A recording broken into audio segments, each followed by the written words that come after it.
ഓയ് ഇതെന്നാ പുറത്തുനിന്ന് ആ തേരിന്റെ താക്കോൽ വേണ്ടേ? അതാ അത് ഇന്നലെ നമ്മൾ അമ്മായിന്റെ വീട്ടിൽ കല്യാണത്തിന് പോയതാ. താക്കോലുള്ള കൈമല ഉള്ളേ. അത് എടുക്കാൻ പണ്ടരം മറന്നും പോയി.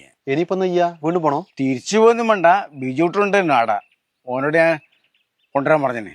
അല്ലേ ചേട്ടാ, നിങ്ങളല്ലാണ്ട് ബിജുട്ടിന്റെ കയ്യിൽ താക്കോൽ കൊടുത്തേക്കാൻ പറയാ. എന്നാ ഓന്റെ സ്വഭാവം നിങ്ങൾക്ക് അറിഞ്ഞൂടാ? അത് കുഴപ്പമില്ലപ്പാ. അതെല്ലാം ഞാൻ പറഞ്ഞേ. താക്കോലെന്ന് പറയാണ്ട് കുറച്ച് ബണ്ണത്തിൽ പൊതിഞ്ഞിട്ട് കൊടുത്തേക്കെ. എന്നാ കുഴപ്പമില്ല, നമുക്ക് ആ തോട്ടിനടുക്ക് ഇരിക്കാം. അവൻ വരട്ടെ, അനക്കട പണിക്കാറുണ്ട്. അറിയാ? അല്ലടാ, കുറെ സമയല്ലേ കാത്തിക്കുന്നു. ഈ ചെങ്ങായി എന്താ എത്താത്തെ? ആ ഓനല്ലേ വരുന്നു.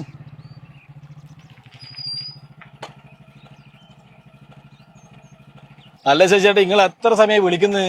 നിങ്ങളെ ഫോൺ എടുത്തു. ഫോൺ നേരത്തെ സ്വിച്ച് ഓഫ് ആയി പോയി. നിങ്ങൾ ഓളൊരു സാധനം തന്നെയാണ് കൊടുത്തു കൊണ്ടാ. അത് നിങ്ങളെ കാണാനായിട്ട് ഞാൻ ജനന്റെ ഉള്ളിൽ കൂടി ആത്തിട്ടില്ല. എന്നാ പൊട്ടുന്ന സാധനത്തേനു